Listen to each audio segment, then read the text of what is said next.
everyone, and welcome to another Destiny Movie Night Hangout. So we're now live. We're going to discuss the movie Återträffen. Just making sure that I have the Swedish accent on. So this is a Swedish movie, and with us we have Viktor from Sweden. Hello, Viktor. Hello, Joana. How are you doing? I'm doing fine, thank you. Good to have you with us tonight as a guest. Viktor is also a host of other hangouts. And we have Kelly from the United States. Hello, Kelly.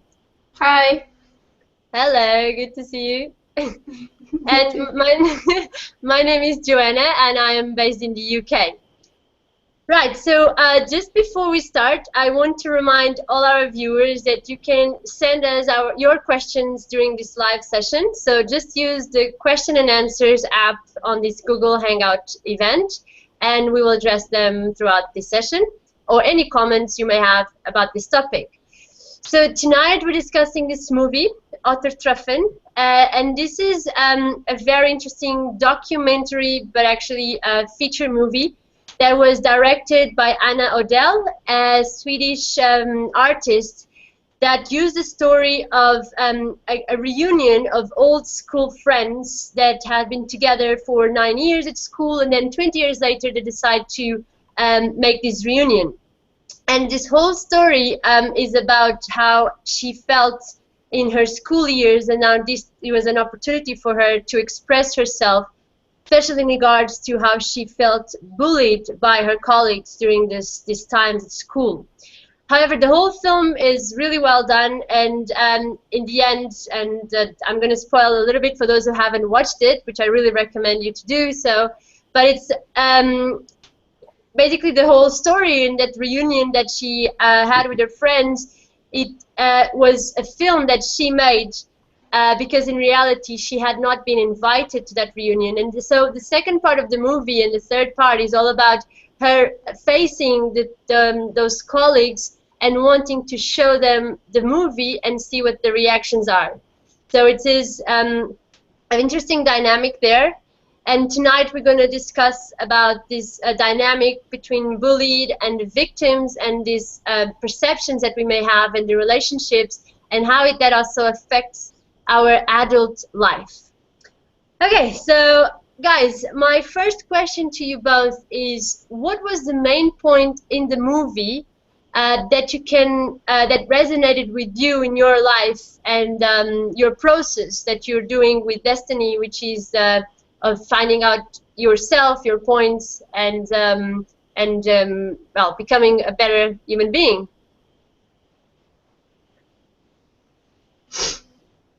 Well, sure.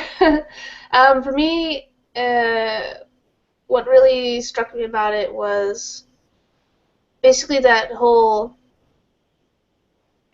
relationship of being bullied and taking it personally. I could relate to that a bit, where in my high school years, I had a bit of teasing and you know, took it personally, and that was not very fun. So that's kind of what stood out to me, was how that whole relationship of being bullied, taking it personal, you know, going into an experience towards it of taking it to reflect on your own self-worth and self-value.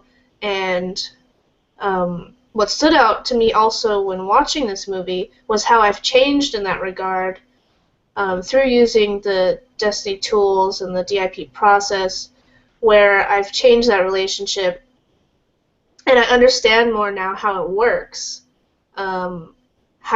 Because at the time you kind of feel like it's somebody doing something to you. You feel like you don't have a choice but to feel like you're worthless, or you know, to feel insulted or to feel diminished, or you don't even like really see at the time that there's another way. It just kind of is like automatic, like, oh, this person has said something towards me, now I feel ashamed or embarrassed or crappy, or whatever comes up within you towards that. And through the walking the Destiny process, I've been able to understand why that happens, and why do those things come up, what's implied within that, what were the desires that I had, or the expectations that I had of wanting someone to act a certain way or not act a certain way towards me. And through that now have managed to kind of change that whole relationship, take responsibility for my own reactions, and not experience myself that way anymore towards when someone would say something that you might take as an insult or a slight or something like that. So that's what really stood out for me when watching that movie, was like it really showed me how much I now understand about that relationship and how much I've changed within that through walking with the DIP tools. Nice, guy. So, Victor, what was the main point in the movie and why? Well, I would say that it was this point of sort of revealing the impact that words have, and because what is interesting throughout the movie when Anna then confronts her former classmates is that many of them, they don't even realize what Anna has gone through. They don't even remember, very significant events in Anna's worldview, because like they weren't aware of what they were creating. And so what I could see in the movie is that, regardless of what environment we come into, how we act and the way we speak, the way we treat others, either on a conscious level or unconsciously, because we might simply avoid or resist being with someone because we get an icky feeling about them or something like that. That all of those actions and non-actions have consequences that we're not at this moment aware of. And I thought that the movie showed that very effectively. Cool, Victor. Yeah, for me, the point that resonated was the communication amongst them, and how they wanted to kind of suppress her again. Like, she wanted to express herself, but again, there was this need for controlling, like, oh, this is a party, we shouldn't discuss these matters. And even when then she faced them, they were all trying to avoid responsibility, and actually they never actually asked her how did she feel about it and how could they help her now, or looking at the future about solutions and what could they do now to help because of their past. So I found that the communication, when we as adults, we very rarely express honestly with other people, and also we don't expect others to do the same with us, so we always keep these superficial conversations rather than actually discussing what really happens inside of us. So that was the point. Yeah. So guys, in terms of like, in the movie, Anna Odell brings about the hierarchy that exists in schools, and it's funny because in schools we can see already who those, like, the most popular people are, and then the ones that are left out. And I wanted to ask you, like, how does these ideas that we create, these definitions that might be most likely even not real, because in most of the cases, as you were just saying, Victor, the bullies were not aware that they were creating such an experience in another human being. So it was simply a very big misinterpretation and miscommunication and misperception that we have. So how do you see that, and how critically or how critical these self-created judgments and ideas and definitions become in one's life? Kelly, do you want to go ahead? Yeah, well, it's really interesting because it's kind of like what those who would be bullying are really showing the person in a way is like their own relationship with themselves, and how they are going to take things personally and go into judgments, where Like for the bullies, they don't even remember it. It was insignificant to them. And so the fact that, you know, you took it on as something personal and made it something, nobody did that but you. And so it kind of, like the bullies, what they bring up is the points that you're going to be sensitive about, you know, and they're showing you points that you haven't sorted out for yourself and your relationship towards, you know, the very things that you judge yourself for.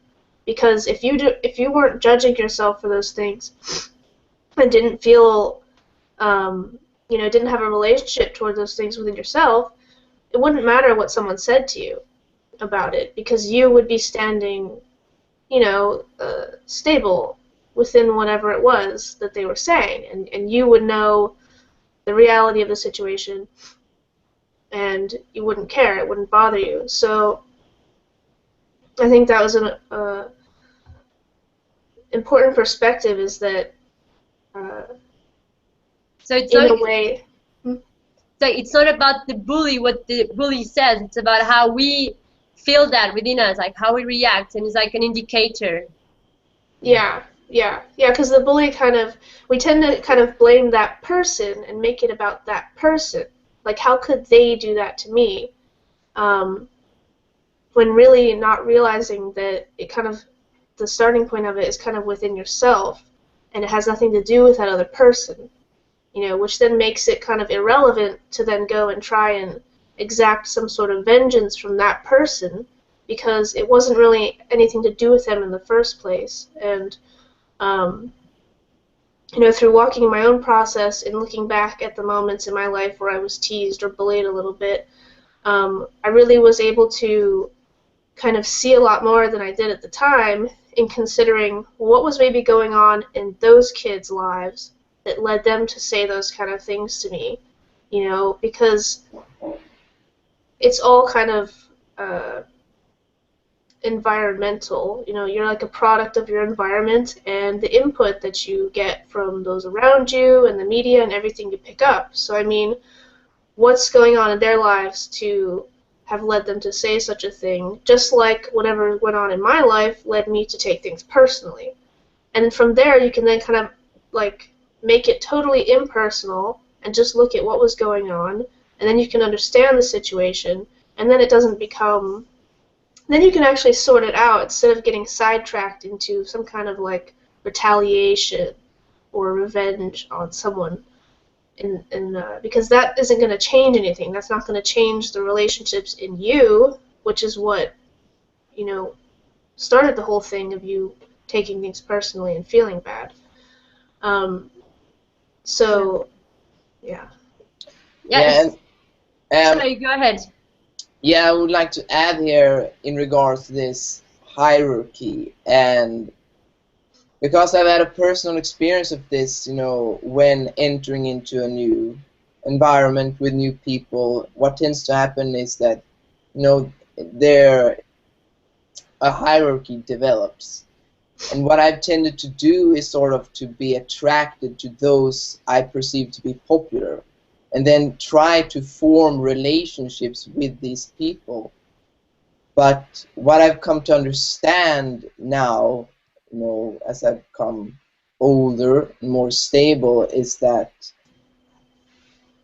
the relationships that are sort of valid and that would be supportive to me, they can't be formed on that basis of, oh my god, he's so cool, I want to be his friend.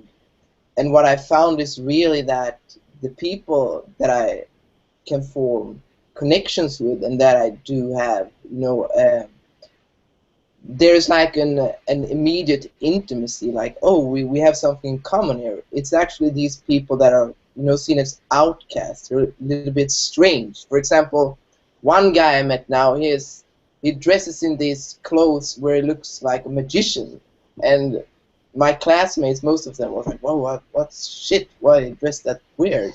But then when I talked with him, it was like, you know, he has some really interesting insights, and his presence is very, you know, aligned with how I express myself. Yeah, it's interesting how we tend to kind of react to things that are, like, different from the norm, and then we actually kind of lose out on opportunities where there might be something like more to that person that they can really offer. I mean, because when you're judging it just based on like how they look or appear, you don't even actually know that person or what's actually inside of them. And yeah, I've had the similar experiences where there were people where the tendency would be to kind of tease them or judge them, but I would kind of question like, well, who is that person actually? Maybe there's something interesting about them that leads them to be so different in this way. Yeah. Yeah, I noticed that this need to fit in, it's something promoted, and we see that like in TV series and other movies, and then that actually creates the struggle that Anna was talking about. And it was very interesting when she met Louise at the end of the movie, and she was actually asking like, why wouldn't you look at me or anything? And then the other person that was apparently popular, she also said, well, you never talk to me either. So they were both in the same boat. So it was a case that perhaps if there was an adult nearby that could see those dynamics, you could just put them together and talk with each other and sort the problem, instead of feeding that throughout the whole childhood and suppressing that and always having that feeling that something needs to be said or done in order to compensate for that. And also about this topic, we received a question from Anna Briggs Thompson. So guys, I'm going to read it out loud to add it to the conversation. And Anna says, hi guys, thanks for discussing this movie, it's great. So what is your perspective on Anna Adele creating this movie as a form of personal catharsis? Is it something you would recommend, or there are other ways of working through traumatic memories? Yeah, so I would like, one point that I noticed about how Anna approaches her past and her former classmates is that, it's the questions she asks, the way which she approaches them. It has this, underlying blame to it. And I think, Joanna, you talked earlier about how the classmates, they were like, didn't want to take responsibility. They didn't want to touch on what Anna was saying. And I think one of the reasons why that happened was because how Anna approached it. Like it was this force and wanting to punch through and sort of get them to see my way, my perspective. And I mean, I've seen for myself that if you really want to assist someone to open up a point, you must go about it in a very much, be more gentle, and also use words and express yourself in a way so that you sort of, that you don't place them into a position of reaction, so that they can actually be stable and hear what you're saying. I see, like a point of equality. It's like not, because otherwise she's still thinking of them as superior and her inferior, and that's why she tries to go into this attack mode.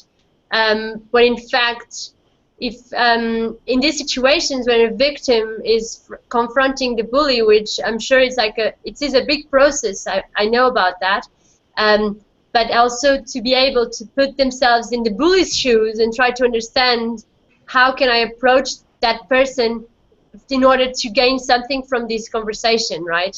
Kelly, what is your perspective, and what will be the best way of working through those traumatic memories? Yeah, well, basically, kind of in line with what I was saying earlier, it's like you have to sort out that relationship firstly within yourself and to understand why you even reacted. Because the fact is that, nobody actually can get inside of you and make you feel something, because that's stuff that happens within you. And nobody can reach in there and make you feel sad or make you feel bad. It's just based on how we've defined our words and how we've associated things. to what people say that we take things personally and would react. So it's within sorting that out, which you can do through the DIP process with the tools there, so you can see how it is that, you know, you would react in these situations. You can take responsibility for that reaction and stop reacting to those things. Stop taking it personally. Stop, you know, putting weight on what other people say. Like you were saying, how it's like a superiority-inferiority relationship where you're placing what someone says as like more important than your own self-worth or self-standing, and then you give it value. Like, why even give it value? And so basically, I would say that you have to first work with your own relationship, because then if you sort yourself out, you're not going to then go and try and exact something from someone else, because you don't need anything. They can't give you anything, because basically what you're in essence doing or saying when you want to retaliate or get something back from the bully or get an apology from them or something, in essence you're giving them excuse me, power, and saying like, you took something away from me and I want you to give it back to me. But there's nothing really there, actually.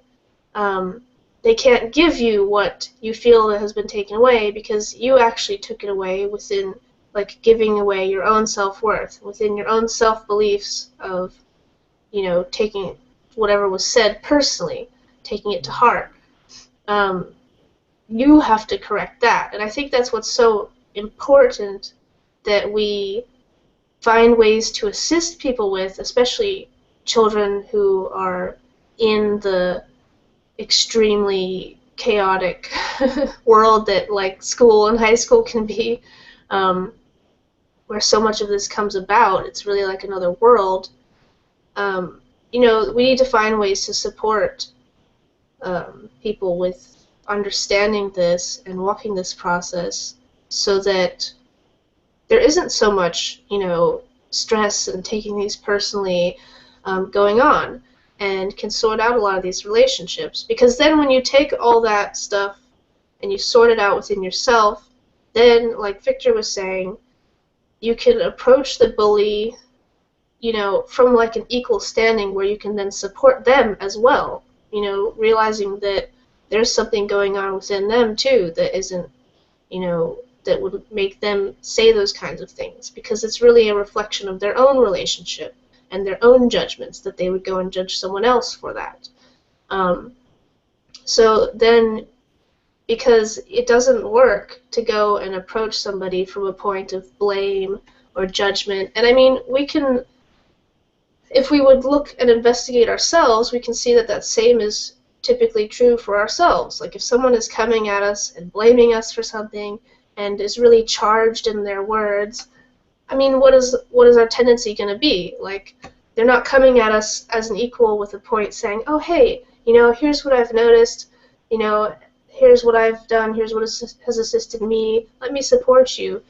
When you're coming at a point from a point of attacking, the reaction is going to be to defend, and they're not going to hear what it is you're trying to say. So, like Viktor's saying, you know, you need to consider the best approach to take would be to be more gentle, and, you know, just considering how would you, what kind of situations would you open up to, you know, being attacked? No. Somebody approaching you calmly and discussing something with you? Maybe that's a better scenario that you would open up. Yeah, Kelly, that's very cool, like, to understand that. And what is, like, in terms of the techniques you used? So, for example, for me, when I started my process and writing down self-forgiveness and writing down the memories and analyzing the emotions on the timeline, I was thinking to myself, I wished I had this in my high school years. Yeah. I would have saved so many cries and so many frustrations in my life. So, Viktor, do you want to go ahead in terms of actually what practical techniques, when someone is faced, because this movie, it's an excellent, it shows us the impact that we are not even aware of our actions and other people's actions, and this lack of self-responsibility for ourselves and others. So when you notice that, what would you say for someone that is facing that? Yeah, so I first just want to quickly mention or talk about that point that Kelly mentioned with you know, how we give the power to someone else and expect them to change before we change. Because as you said that, I could relate it to the relationship that I'm walking, and how I've noticed a tendency within me is that, you know, I want them to change before I change. I want, you know, they should not be angry because then I won't be sad. So so that's an interesting point that, you know, or at least for me, that I want someone else to change, but I don't ask the question, okay, but why don't I change? Mm. So then I can then go into the point of, you know, how to practically assist and support yourself to self-change. And I mean, I would say that beginning with the basics of writing, and here I mean just writing everything out that you experience, that this would be a good start because it's simple. You don't require to follow any specific techniques. You can just put everything out there, you know, in its raw form, and then from there take it to self-forgiveness, which means that, and Joanna, you think I should bring up, you know, the technique, or should I stop with just mentioning? I think the self-forgiveness point will be really important for you to cover. What Okay. does that mean? What do you mean when you are forgiving yourself for something that you have allowed? Yeah.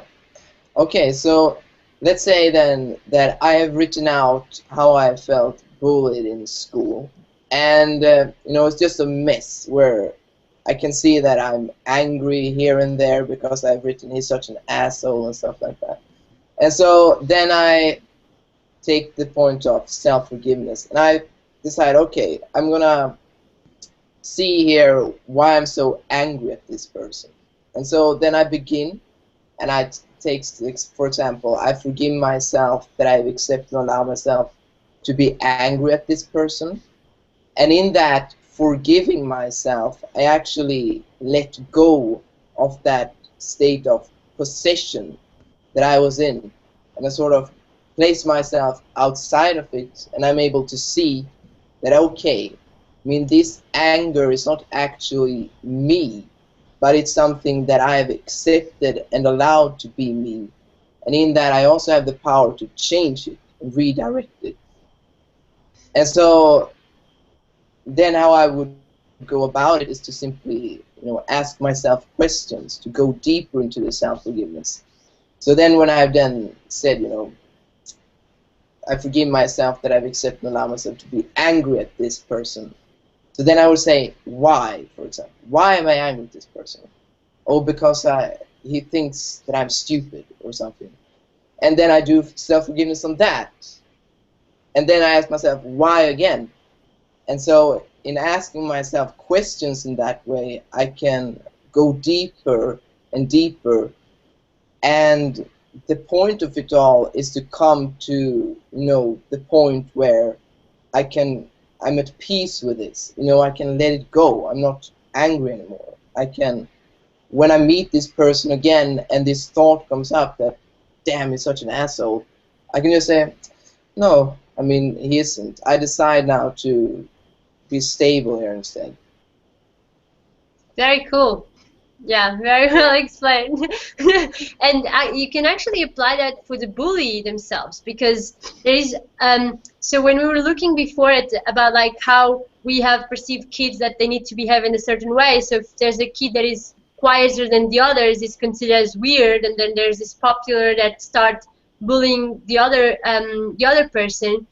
So even the bullies themselves and whoever has any judgment towards another just because they act differently, they need to apply that. They must apply that so that they stop judging another and interfering with another person's life, basically. Kelly, do you want to add anything to it? Any other techniques that you found, especially when you were working your own process of investigating your high school years? Yeah, Victor laid it out really well. I basically applied kind of the same process, and I kind of was a bit excited, if you will, to like apply this process towards those experiences. Like for example, when I became familiar with the Desteni tools and how they work and what you can do with them, then when I would find things in my life that I could apply it, it was kind of like, oh, goody! So my high school experiences and like the teasing that I went through, which wasn't really extensive, but I actually had kind of an interesting experience through school where I had some time where I was kind of an outsider, odd, made fun of a little bit, and then a bit later in high school I actually got into a popular crowd and was like popular for a while. So I kind of got to see like both sides of that game, which was interesting because I also learned from being popular that it's really largely driven by just everyone else thinking and believing that there's something like special about you. Meanwhile, you know that you're just like normal and you're just putting on an act, like doing what's cool and wearing the cool clothes, and none of it was actually real. So, but within that, like. Sorry, Kelly, I was just saying, you know, at some point in the movie when she wants to meet Eric, which was supposed to be the worst of the bullies, and he shows her that he didn't care, because she asked her, what it happens if that would happen to you? And he was like, I don't, well, she said something about they thought that he wasn't mature enough, and he said, I don't care. So he was the kind of, the other polarity, where she used to care so much about what other people think about her, which could have been just in her own mind and how she judged herself. And at the same time, how the other guy, he was showing the opposite, where he didn't care and he knew that his daughter wouldn't allow to be bullied. So he was representing this strength that perhaps we can learn from, not taking, obviously there's no there's no like the fact that he respected other people, it doesn't make him more valuable, no way whatsoever. But at the same time, he's showing, like as you said, the populars, they may have certain skills, such as they are more self-confident, that the people that see themselves as separate from, they can learn from. While at the same time, he could have learned something from Anna because she was there talking to him. That's a lot of courage itself. Yeah, I think that's a really important point, is that there's so much we can learn from each other, and especially even looking at this specific case of the relationship of the victim and the bully, yeah, there's a point to learn there where we can kind of equalize it out, where the bully is kind of representing this point of, why are you taking it personally? Why are you taking it, you know, why does what I say matter? And then the victim is kind of like, oh, why are you saying this to me? Oh, I feel so bad, I feel so bad. You know, like, within that it's like, you can balance it out, so to equalize it, like where you can have that inner strength to not take things personally, but within that also understanding the point of considering others and what you say, because the bully is also representing this point of, I don't care what I say, you know, I'm just going to say what I want, I don't care what the effect is, whereas the victim is representing this point of like, hey, your words are having an effect on our relationship, you know, I mean, I'm not going to like you, I'm not going to want to be around you if you're being spiteful and nasty towards me. So I mean, it's like showing this kind of point of like, look, this is not an effective way to have a relationship with each other. You know, like, we don't want to take things personally and react to each other, nor do we want to be deliberately spiteful and nasty. So, you know, we can like learn from that and balance it out. And yeah, that's a really good point. Yeah. Very cool. So guys, we have approximately 5 minutes left. I'm just going to remind everyone who is watching that you can send us your comments, your questions. Even if you haven't watched the movie, you can still bring up points that you may have faced or even realized while we were talking about this experience that is based on this movie, okay? another point that I wanted to talk about now, and it's good that we have a Swedish amongst us, because there is this need, like this avoidance of conflict, and it's common not only to Swedish culture but to every society, or I think so, that we deliberately avoid talking about issues because we fear to confront the other and we fear the other's reaction. So, guys, what does this say about human relationships and our society itself? I mean, I would say that one thing that this shows is how much we build our relationships on fear, for example, and a particular fear of what others are going to think of us, and fear of being bad, fear of being wrong, fear of being stigmatized. And for example, in Sweden, I mean, here it's such a, I would say, super cultural trait to be always extremely nice, extremely friendly, and you shouldn't ever have a conflict. But the funny thing is that that's only on the surface, because underneath it all, we're just as pissed off or frustrated as other cultures. For example, one culture that is quite good at this is maybe Latino culture, that they're like very fun. Yeah, they're good at that point of, I don't know, talking it out. But so it's fascinating that we're not allowing ourselves to develop a relationship with one another where we have that trust that we're able to speak about the things that are nagging us in a way that is, it's not in an angry way or in a blameful way, but it's more in a way where, okay, we're stable, both of us, and we do see that we have a problem here. It's a practical problem.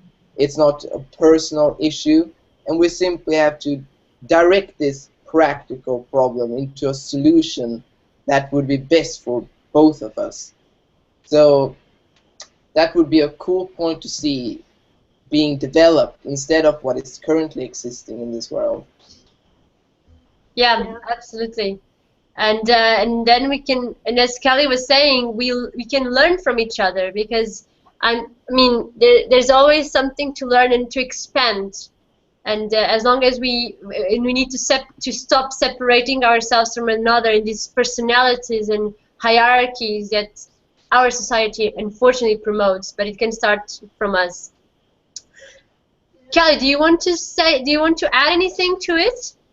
Yeah, it's kind of funny how we don't want to kind of open up and talk about these things, and within that it's like we're afraid of, all the judgments and things that we ourselves have put on these kind of things. Like, it's our own discomfort that, like, would keep us from being open and talking about these things. And that's one thing I noticed within the bullying experience as well, is that it's us ourselves that create the judgment for, looking this way or being that way. And we would then try to avoid being that way. It's like you have to fit in, you have to be like this, I can't be like that because otherwise people are going to judge me. Well, who are those people? It's us. We're the ones creating it. So it's like we're the ones who can step out of that and create that new approach where we, like Viktor was saying, we can just practically discuss things. And I mean, this is something that I've been applying in my own life, like in my work relationships, for example, where work was usually an environment where it's kind of a little bit like high school. And, there's all these fears and judgments, and because it's another area where you're kind of in a social situation with people and that you don't necessarily choose. And so it's been really amazing just by kind of introducing that approach within myself towards people. Like, where I might have a reaction towards someone at work. Instead, I take responsibility and I look at the situation and I try and understand it, don't make it personal, and then I just approach it from this perspective of like, I'm not attacking that person at all. It has nothing to do with them, like, personally. But like, hey, I see that this isn't working.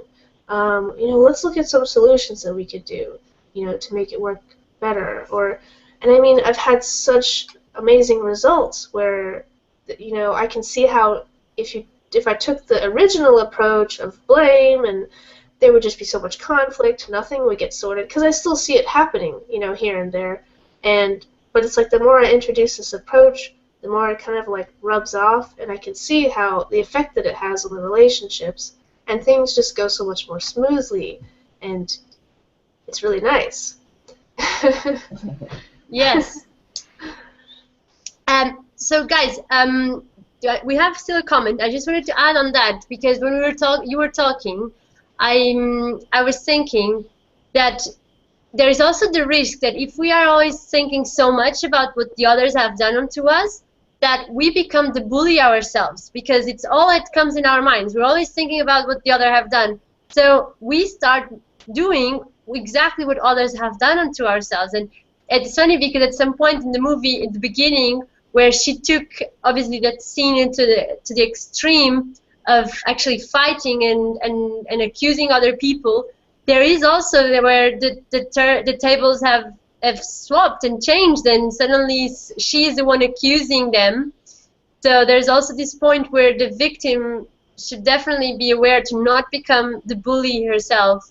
And certainly in those situations, I mean, it's easier said than done. But yeah, that's why we always recommend to bring the point back to self and sort the things within first. Yeah. So we have a comment just before we leave for tonight. So Valentin Rosman said to us, I remember how I was bullied by some schoolmates, and there is a strange feeling when we have a class reunion meetings every several years. Most have overcome their nastiness and come to realization that what they have done was not cool. However, the most important is that I have forgive myself all the resentment and realized that they have been also bullied by their parents and peers, and thus only expressed their pain. Very cool. Thanks for sharing, Valentin. Guys, any last words on this before we close for tonight? Not on my part. No, I think that's good. Okay. So thank you so much for your participation. It was very helpful, and I'm sure the audience also found very helpful tools to face these issues that every one of us go through, some more than others. And thank you as well for everyone watching us and sending us your comments. So yeah, next week I think it's Viktor. Viktor, are you gonna be on the Hangout next week? And I think it's Talaman. Okay, Talaman. So next week you join the Hangout. Talaman is going to host it. And well, I was going to close it, but we just got a comment from Marilyn, so let's read it out. And so, okay, so Marilyn asks us, what can we learn from this documentary movie? What we can learn is how doing back to others what we believe others have done to us is not the way to really clear oneself from any bullying. Yeah, that's a good point. I forgot I was wanting to touch on that, which is that, when you kind of essentially do the same thing back to them, what you're showing is that you don't have an actual solution for the problem either. You just did the same thing, and so you're equal to the bully within that. So it's like, that's why the point is to sort yourself out and become a solution to the problem, so then you can then show them, hey, look, I've got a solution to this. Here's another way. Instead of just showing them the same exact thing right back. All you're doing is justifying it, validating it, repeating it, and becoming the same thing, instead of showing, hey, there's another way we can go about this. So yeah, that's an important point. Yeah, and also this brings me back to our society. How can parents and teachers, for example, assist children in order to to help them seeing this, for example? What's your perspective? Viktor, perhaps. I would say that, you know, the most important thing that you can do as a parent and as a teacher is to stand as an example in, you know, not accepting and allowing any form of bullying to take place within you towards others, because that's also a point to take into account, that as we grow older, much of the bullying we've expressed when we were younger is actually internalized and hidden, and so we're still actually bullying, only now it's more, you know, hidden and suppressed, and it takes takes a form that is different from how it was before. So, you know, as a parent that want to show an example to the child of what it means to live with respect for others, would be to actually treat others as how you would like to be treated yourself, both internally and externally. And that would then imply not, you know, allowing yourself to entertain these thoughts of, oh, she's so stupid and I don't like her, because that is a form of bullying. Very cool, Viktor. Kelly, do you want to say anything? Yeah, that's a good point because, oh, I had something? No, I forgot. It's okay. It was something in relation to what Viktor was saying. I know, sometimes I have that too. Okay, but that was a great example, and I, like when Viktor was talking, I was thinking exactly how this domino effect happens, and in the movie, just to finalize it, one of the colleagues, she was saying that one of the teachers was also very mean to her. So obviously, if the teachers are mean to the students, they're going to be copying the colleagues. They don't differentiate, and they will simply do exactly what they're seeing other adults seeing, and they think that's the only way to deal, where in fact we need to redesign and recreate our relationships, right? Yeah, that now I remember what it was from you talking. Was that point that Viktor was saying within expecting someone else to change first. That's why you have to live as that example, because you're trying to ask someone else to change without you changing. It's like you're expecting something from someone else that you're not even doing yourself. So, I mean, when you start with yourself and sort yourself out, take responsibility, find the solution, then you go to someone else and you can show them, they can see your example that, hey, they did it, so can I. Instead of you coming to them saying, do this, I want you to change like this. And it's like, well, you haven't done it, so why am I going to do it? And also there's the risk of becoming dependent, because if that person suddenly changes or that person decides to no longer be that kind, then our stability is still dependent on how the other one is going to behave. So by working on ourselves, we're actually realizing that we must become unconditionally stable. Like no matter what other people say or do, this is who I'm going to stand stable for myself. Yeah. Yeah. Cool, so we don't have further questions, and yeah, I think it was a great discussion, guys, so thanks so much for joining. Okay. Thanks. Okay, see you next time. Bye. Bye.